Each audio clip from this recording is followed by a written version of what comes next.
sahabat Shalom saudara, silakan duduk kembali. Baik, pagi hari ini kita akan belajar masih dalam serial belajar huruf alfabet Ibrani. Sekarang kita dalam huruf apa? Tet. Pintar saudara ya. Saudara itu makin hari berarti makin pintar loh ya. Dengan begini saudara jadi lebih hafal ya. Oh, habis huruf ini. Nanti saudara lama-lama jadi kalau ditanyain orang, alif itu artinya apa? Oh, saudara bisa jelasin ya. Oke, baik saudara, sekarang kita sudah sampai di huruf tet. Huruf tet bentuknya seperti ini saudara. Ya. Jadi kita belajar tentang kedalaman makna huruf tet. Huruf tet adalah huruf ke-9 dari alfabet. Memiliki nilai numerik 9. Nah, piktograf untuk tet itu tampak seperti ular yang melingkar. Ini piktografnya seperti ini saudara. Nah ini dilihat atau dimaknai sebagai gambar ular yang melingkar. Tetapi huruf tet juga itu dibuat dari dua huruf sebelumnya. Yaitu huruf waw dan sayin, mirip seperti huruf apa kemarin ini kita belajar? Huruf het. Ya. Setelah het apa? Tet kan ya. Nah ini mirip. Jadi terdiri dari dua huruf. Huruf waw dan zayin. Yang bergabung dan menyerupai sebuah hubungan antara dua orang. Yang satu memakai mahkota dan yang lain itu modelnya tunduk begini. Nah ini sebagai huruf waw-nya saudara. Ya, huruf waw-nya kalau dalet dia begini, tapi kalau ini dia nunduk saudara ya. Oke, seperti itu. Huruf tet itu bermakna sebuah pilihan. Jadi huruf tet itu punya makna sebuah pilihan. Tet adalah huruf yang memiliki dua sisi karena dipakai untuk memaknai sesuatu yang baik atau yang disebut dengan tof. Ya. Memaknai sesuatu yang baik dan juga memaknai sesuatu yang buruk. Nah yang buruk itu dalam bahasa Ibrani dikatakan ra. Tet dipakai untuk kata tahora atau tahor yang artinya murni atau bersih. Dan tumah atau tame. Mungkin saudara pernah dengar ya istilah tahor dan tame. Bersih dan kotor. Nah ini saudara.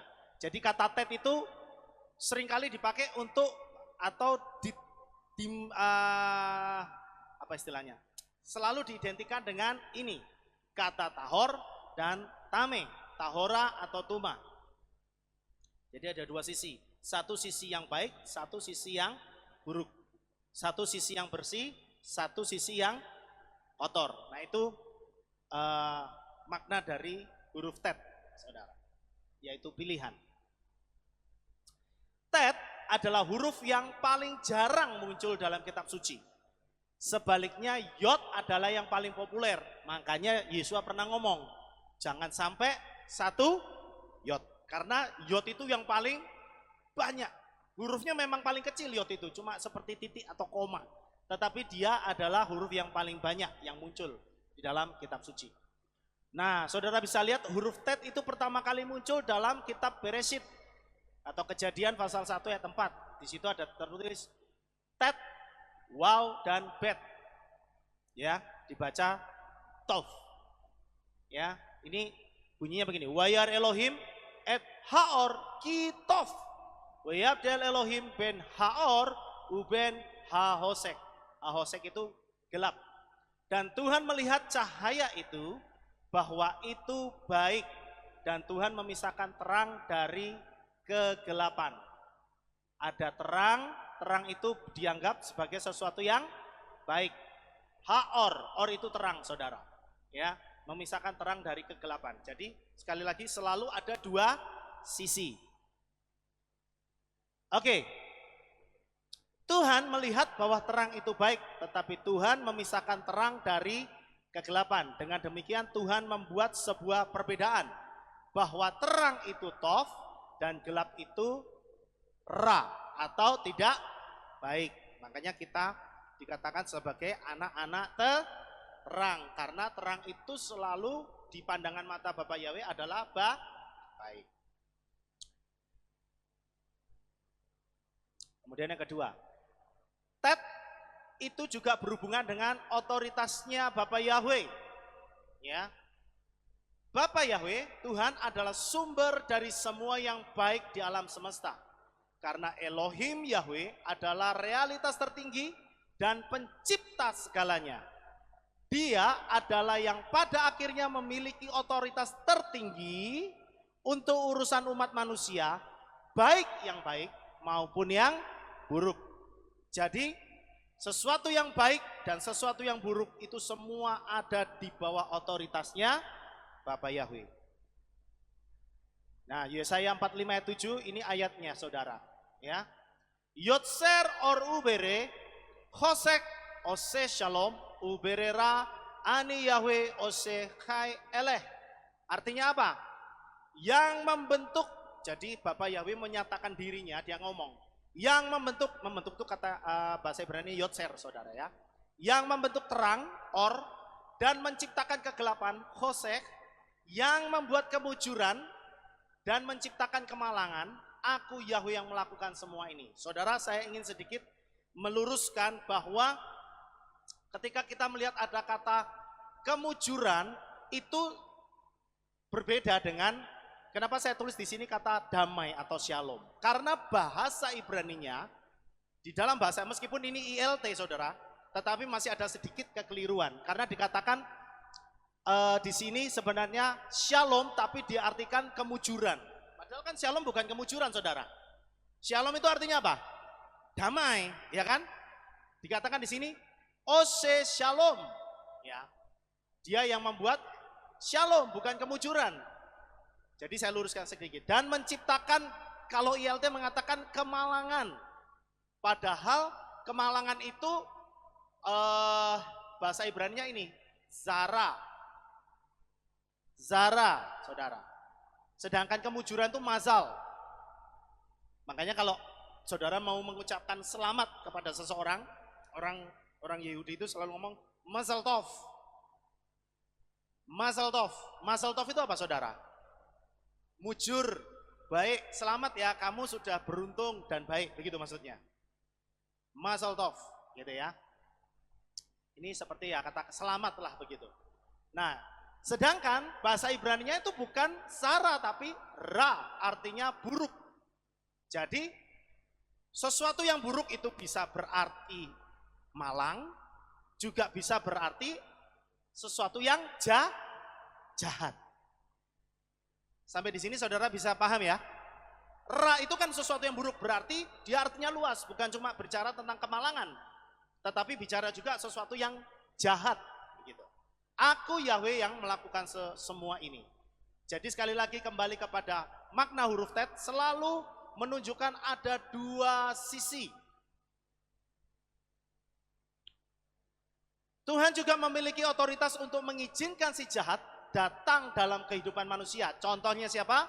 Ketika Tuhan mengizinkan si Satan mencobai Iyob. Tuhan tetap memiliki otoritas. Batasan Satan mencobai Iyob, yaitu apa saudara? Melindungi nyawa Iyob. Ya, Bapak Yahweh bilang, boleh kamu cobai dia, tapi ingat nyawanya tetap milikku. Ya, jadi meskipun Tuhan mengizinkan sesuatu yang buruk menimpa kehidupan kita sebagai orang-orang percaya, tapi percayalah, nyawa kita itu tetap ada di dalam tangan Bapak Yahweh. Amin saudara. Ya, seperti yang Rabu kemarin Bapak Gembala pernah ngomong, orang yang percaya Bapak Yahweh bisa dibunuh setan enggak? Bisa, kalau dia buka celah, itu maksudnya. Makanya kita jangan sampai buka celah. Amin. Supaya apa? Nyawa kita itu tetap ada di dalam genggaman tangan Bapak Yahweh. Ya. Ulangan 30 ayat 19 ini mengatakan Elohim selalu memberikan pilihan. Ya, ini ayatnya terkenal. Dikatakan pada hari ini aku telah membuat langit dan bumi menjadi saksi terhadap kamu. Aku telah memaparkan di hadapan engkau kehidupan dan kematian, berkat dan kutuk, disuruh pilih kita saudara. Dan engkau telah menjatuhkan pilihan pada kehidupan supaya engkau hidup, yaitu engkau dan keturunanmu. Jadi Bapak Yahweh selalu memberikan pilihan. Nah itu makna atau yang tersirat, pesan yang tersirat dari huruf tet, yaitu sebuah pilihan. Sekarang kita lihat yang ketiga, hubungan huruf tet dan yod. Ingat setelah huruf tet itu huruf yod. Alef, bet, gimel, dalet, ewo, sayin, het, tet, yod. Ya. Beberapa huruf Ibrani terdiri atas susunan dua huruf seperti tadi ya. Ini kan huruf tet terdiri dari huruf apa tadi? Waw dan sayin. Salah satunya adalah huruf tet. Tet itu terdiri atas huruf sayin dan waw. Bila kita perhatikan, waw itu kan artinya apa? Maknanya manusia, bukan artinya, maknanya. Ya, karena dia angkanya 6, ya, dimaknai sebagai angka manusia. Zayin itu dimaknai sebagai manusia yang memakai mahkota dan pedang. Kemarin kita sudah belajar siapa ini manusia yang memakai mahkota dan pedang? Yesua, ya. Perhatikan, setelah huruf tet adalah huruf yod. Huruf yod adalah huruf yang mewakili kata Yahweh. Ingat saudara, huruf yod itu selalu mewakili kata Yahweh.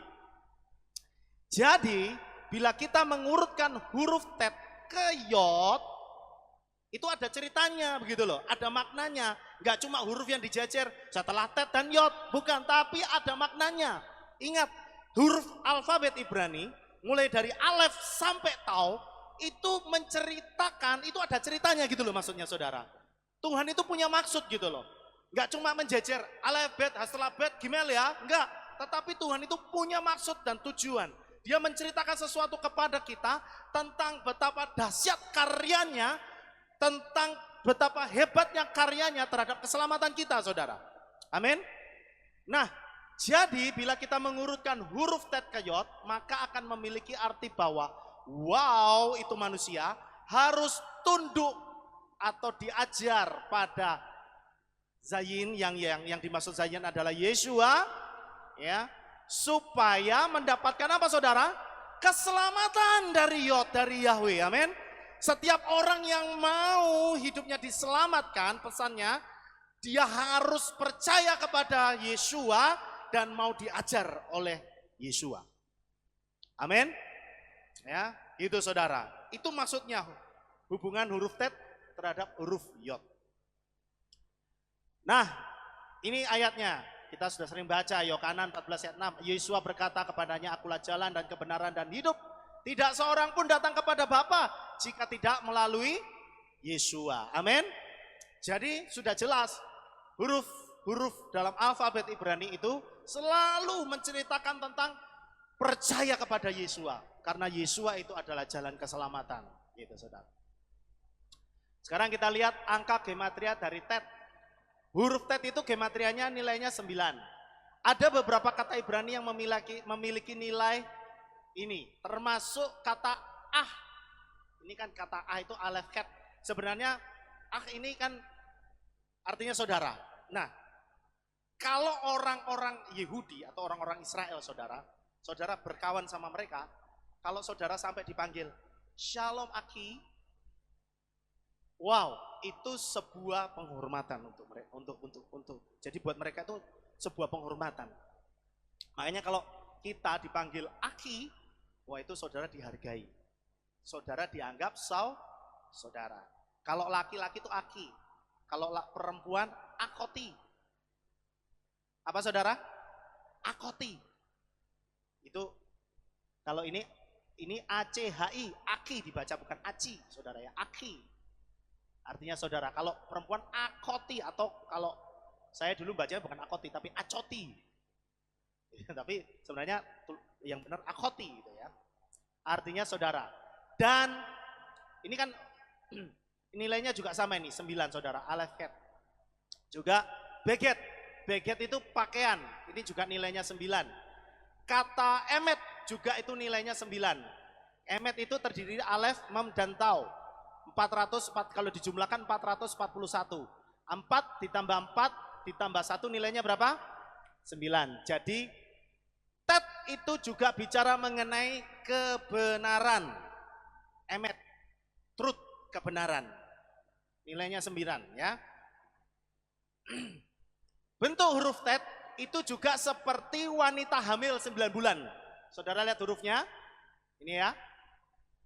Jadi kan hurufnya tadi begini, begini, terus kan begini ya, betul ya?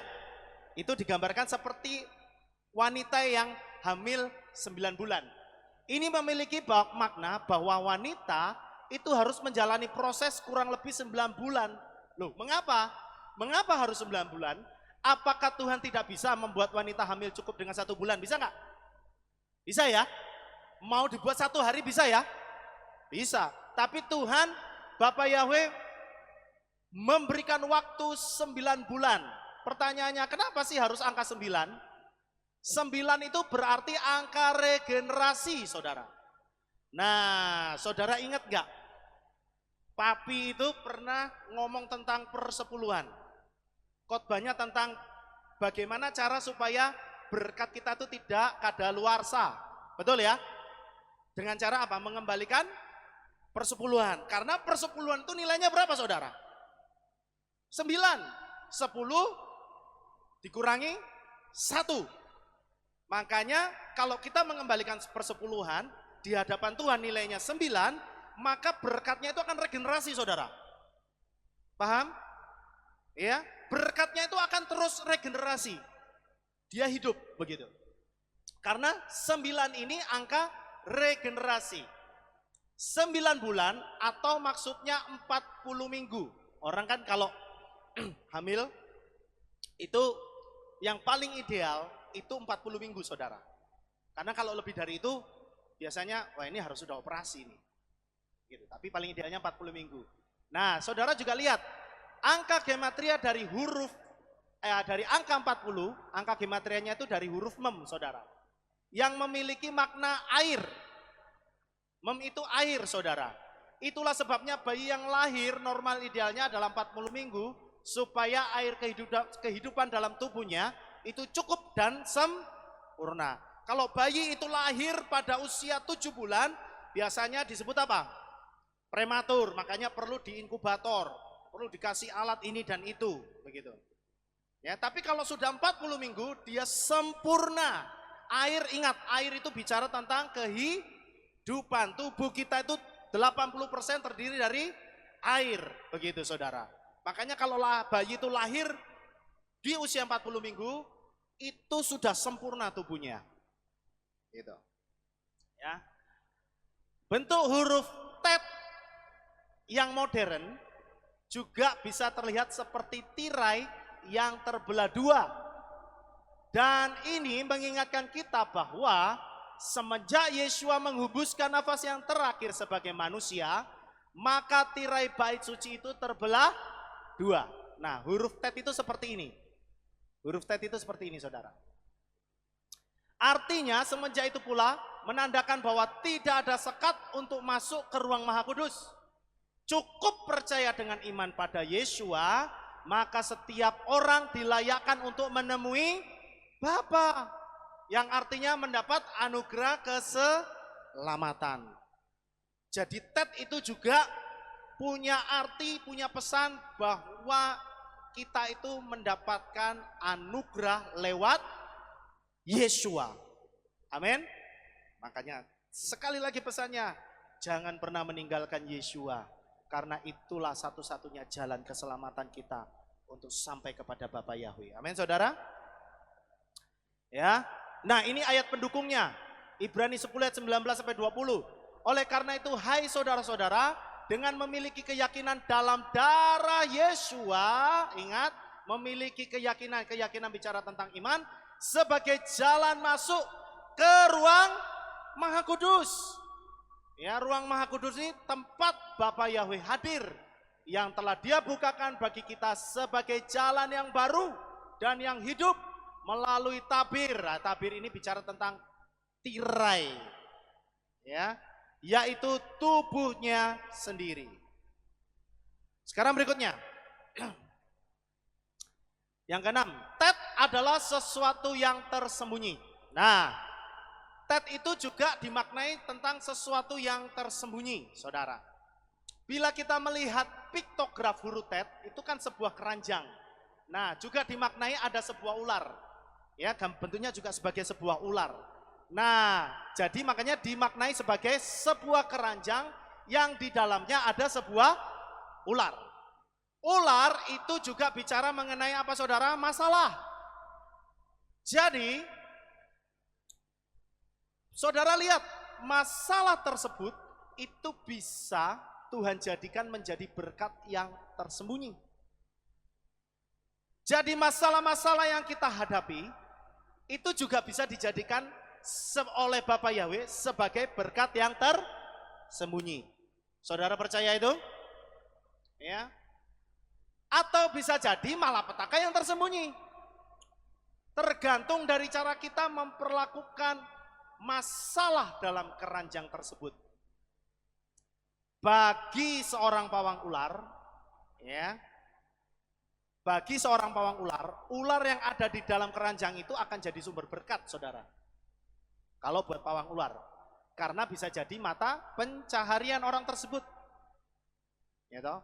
Tapi kalau bagi orang biasa, kalau saudara melihat ada ular di dalam keranjang, itu berarti masalah. Karena apa? Kalau saudara buka keranjang itu, ularnya bisa mematuk. Betul ya? Tapi bagi pawang ular, itu akan menjadi sebuah mata pencaharian. Bisnis itu artinya duit, artinya berkat. Nah, pesannya adalah Tuhan mau supaya kita itu jadi pawangnya masalah, saudara. Paham enggak? Ngerti ya maksudnya ya? Jadi pawang masalah, ketika ada masalah, Tuhan mau supaya menjadikan melihat masalah tersebut menjadi peluang berkat bagi hidupnya. Amin. Jadi ketika Tuhan mengizinkan ada masalah datang dalam hidup kita, saudara harus tetap berpikiran bahwa ada berkat di balik masalah itu. Juga ada mujizat yang Tuhan akan berikan lewat masalah itu. Jadi pikiran dan hati kita selalu positif. Ya. Nah, itulah sebabnya dikatakan bahwa kita itu harus seperti Raja Wali yang semakin terbang tinggi ketika ada badai datang. Begitu. Nah, itu pesannya dari huruf Tet, saudara.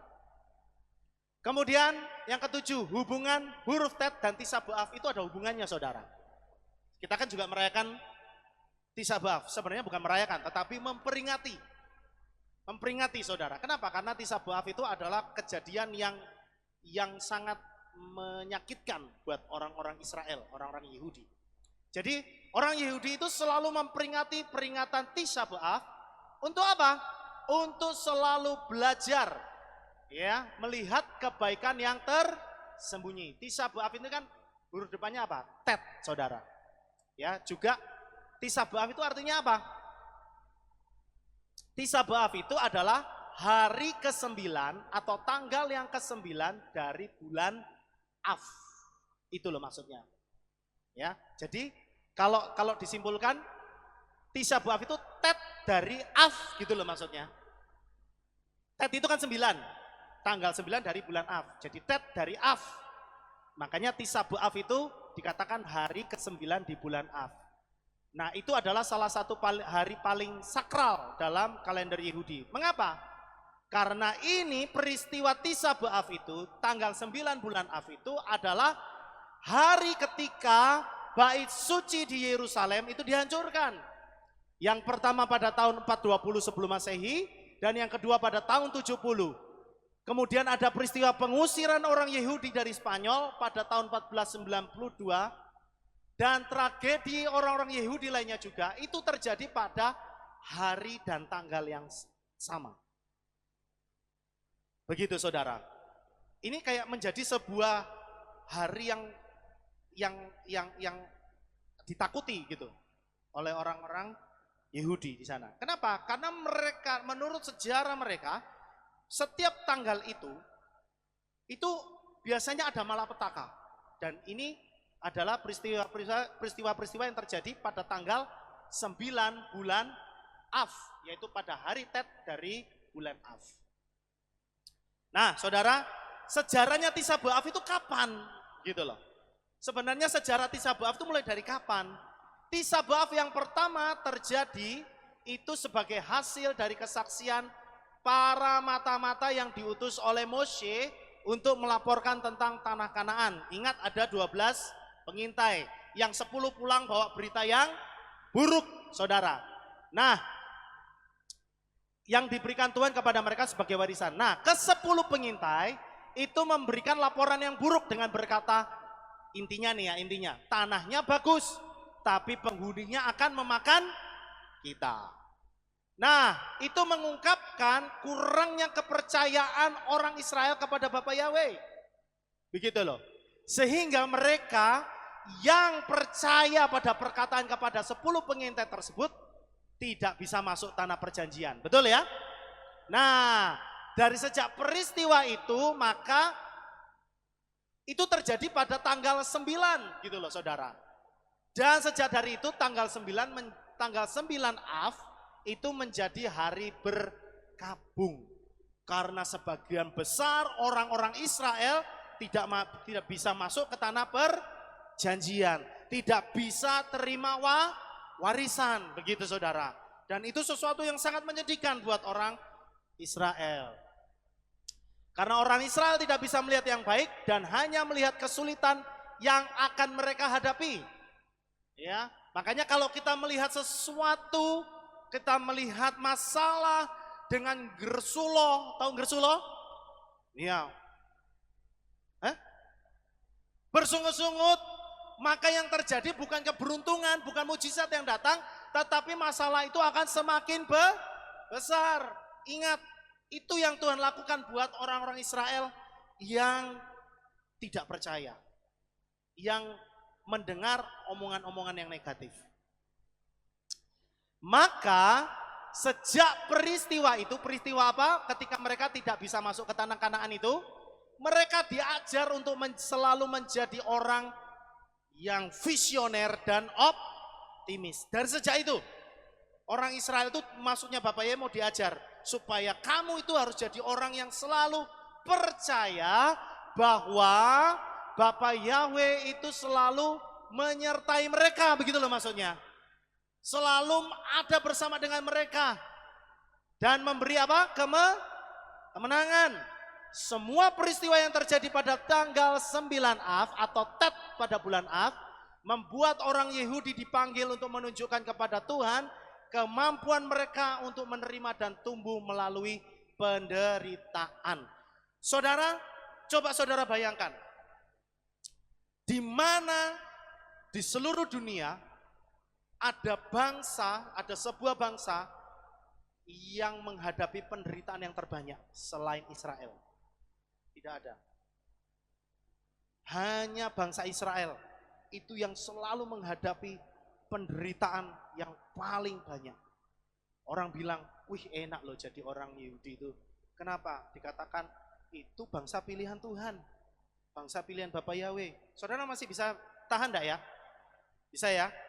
Terus itu kan biji mata Bapak Yahweh. Saya kasih tahu. Ini adalah contoh. Saudara, kita harus bersyukur disayang Bapak Yahweh. Amin. Tapi semakin engkau disayang, Tuhan akan semakin mengajar kita. Seperti yang dialami oleh bangsa Israel. Makanya saudara jangan heran, kenapa orang-orang Israel adalah orang-orang yang dikatakan orang-orang yang paling terkemuka di muka bumi ini. Orang-orang yang paling hebat di muka bumi ini. Kenapa? Karena mereka sudah melewati banyak proses penderitaan. Amin. Ya. Tradisi lisan mengajarkan pada mereka untuk menerima masalah itu dengan sukacita dan bertumbuh dengan memiliki mental yang dewasa atas cobaan dan tantangan yang mereka alami. Jadi mereka itu diajar supaya mereka jadi dewasa. Kalau Tuhan mengajar kita supaya kita jadi dewasa. Mereka belajar untuk dapat bereaksi dengan tulus. Dengan cara ini mereka memahami bahwa dunia ini adalah sekolah kehidupan yang mencakup setiap bidang pengalaman. Dan ruang kelasnya adalah hubungan, pekerjaan, penyakit, dan penderitaan. Ijazah yang diterima adalah kematangan psikologis dan spiritual. Ya. Ketika seorang Yahudi mendengar tentang kematian seseorang, dia harus mengucapkan berkat berikut.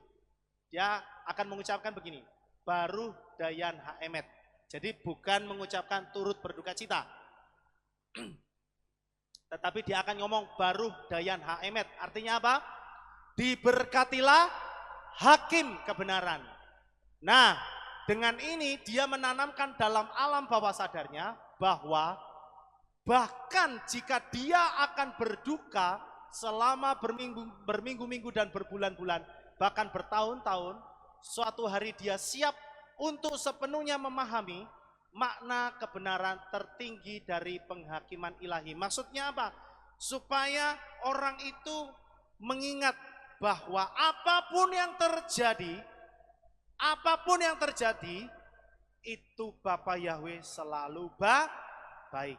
Dia punya maksud yang baik dalam hidup kita. Itu saudara. Ya. Sedikit lagi. Tet mewakili dua sisi manusia. Bagian-bagian tet itu terdiri dari waw dan sayin. Seperti yang akan kita lihat di bawah. Ini saudara. Huruf tet dapat menggambarkan orang yang memberontak di hadapan Yahweh. Atau orang yang berserah atau tunduk kepada Yahweh.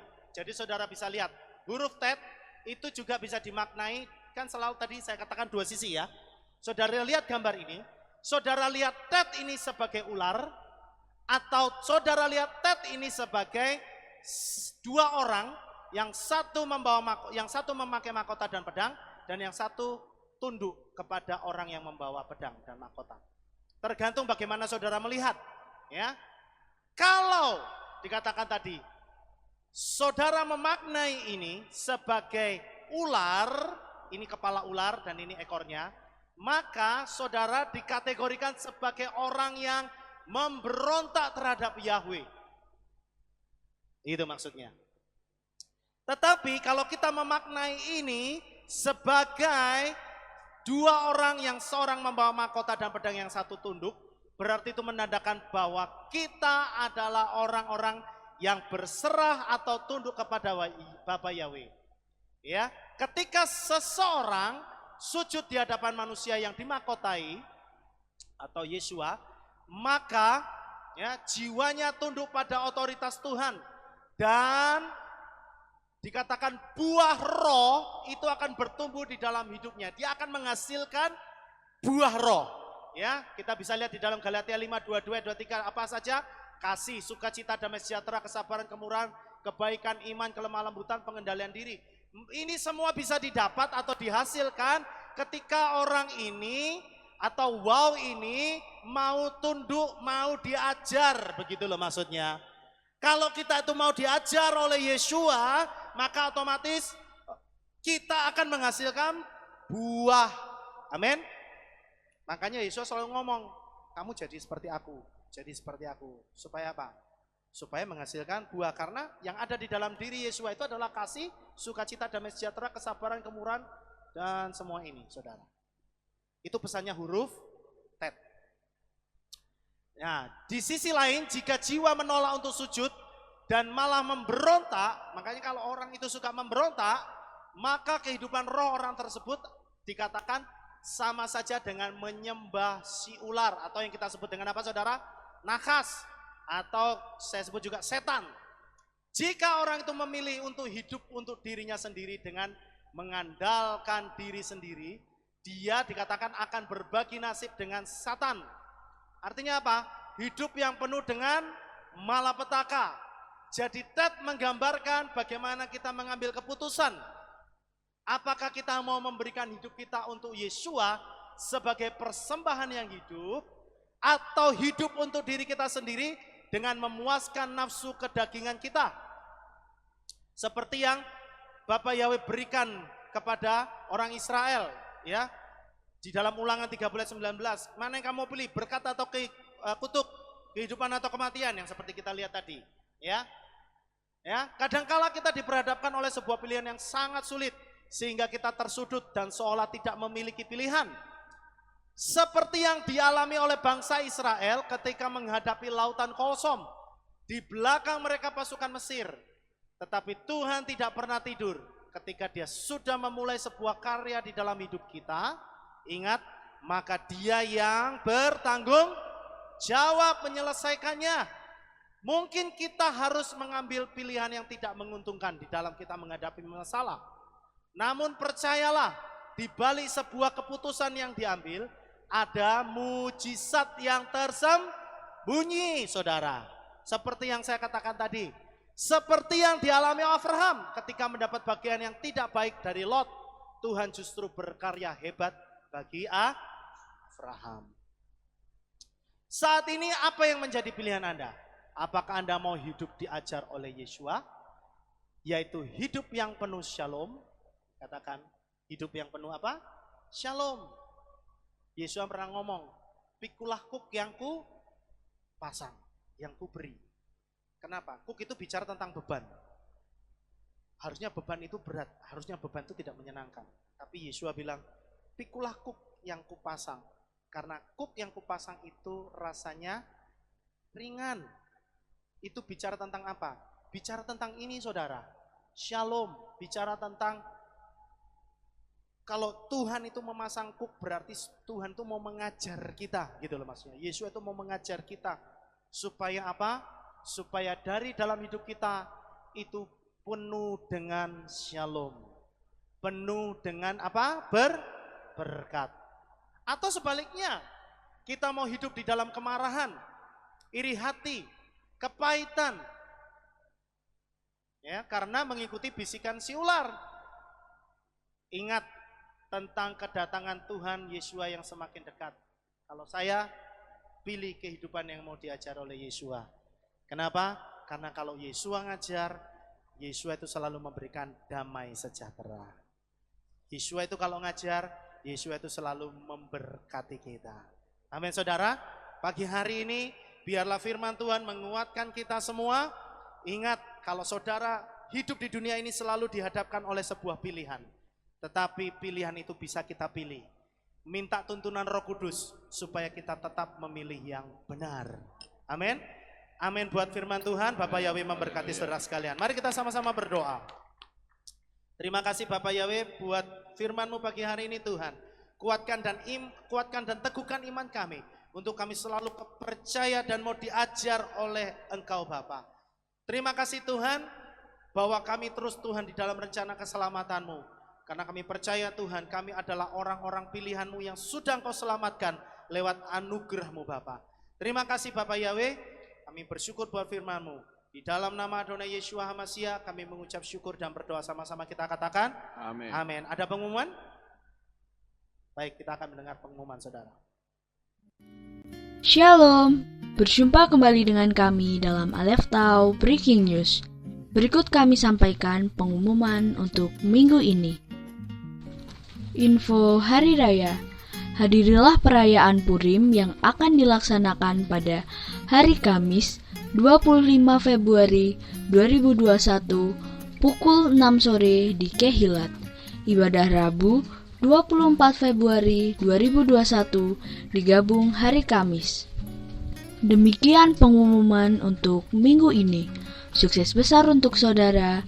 Bapak Yahweh memberkati.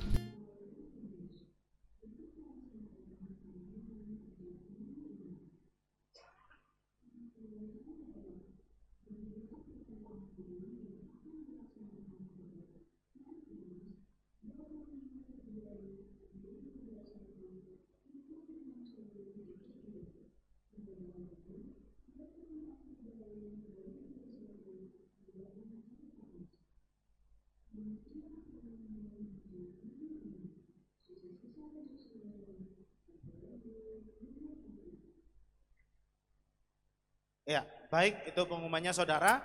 Dan sebentar kita akan pulang. Waktu selanjutnya saya serahkan kepada Bapak Gembala. Mari kita akan sama-sama bangkit berdiri, kita tutup di dalam doa.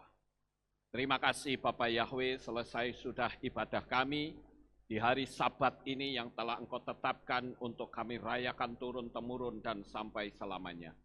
Bentar kami mau pulang, Tuhan jaga lindungi kami sampai di rumah dengan selamat. Pertemukan kembali esok untuk kami bersama-sama memuji dan meninggikan Engkau di tempat ini. Terima kasih ya Bapa Yahweh, di dalam nama Adonai Yeshua HaMashiach kami sudah berdoa. Mari kita angkat tangan kita dan kita akan menerima berkat Kohanim. Haleluya.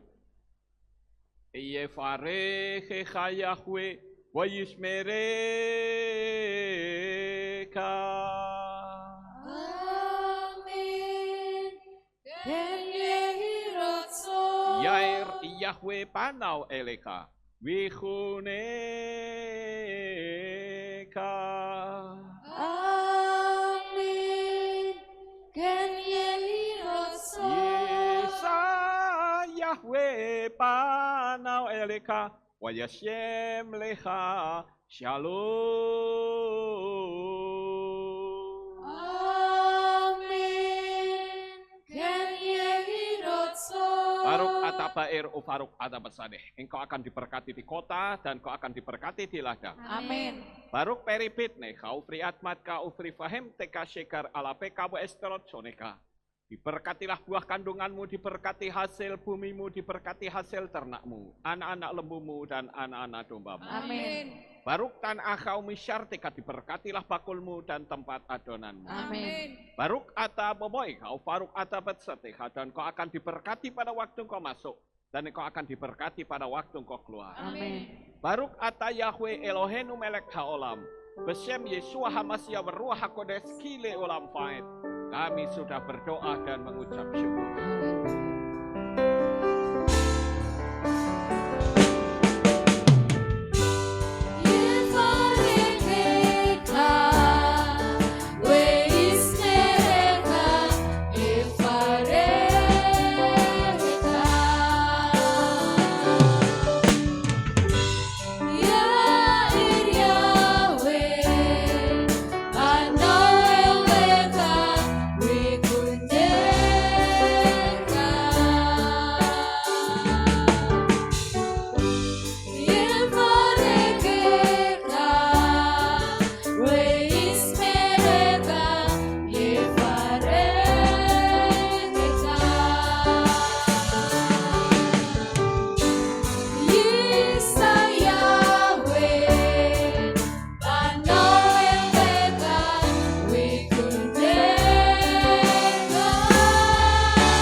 Salam, selamat pagi, selamat pulang, Bapak Yahweh memberkati.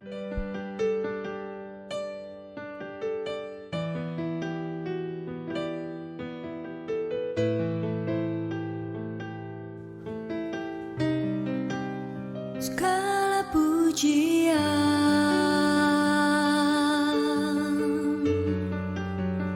hanya untuk-Mu Tuhan,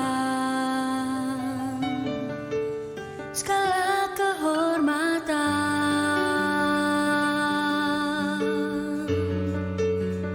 juga punya-Mu Tuhan. Dari puncak tertinggi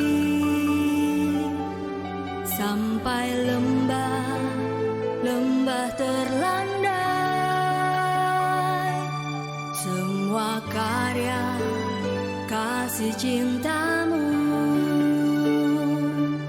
sujud menyembah Sang Maha Pencipta.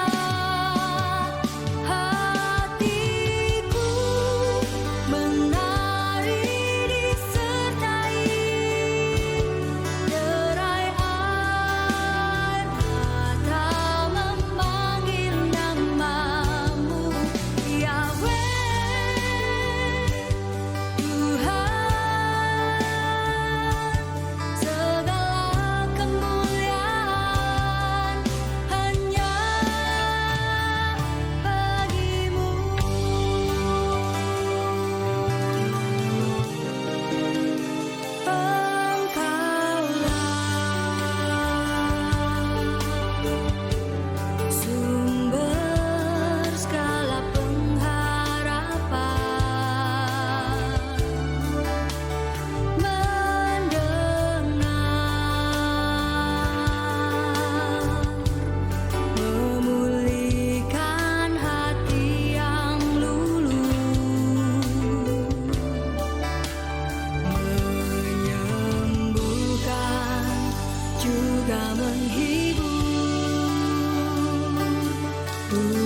menjadi bahagia, agar semua diberkatinya, sebab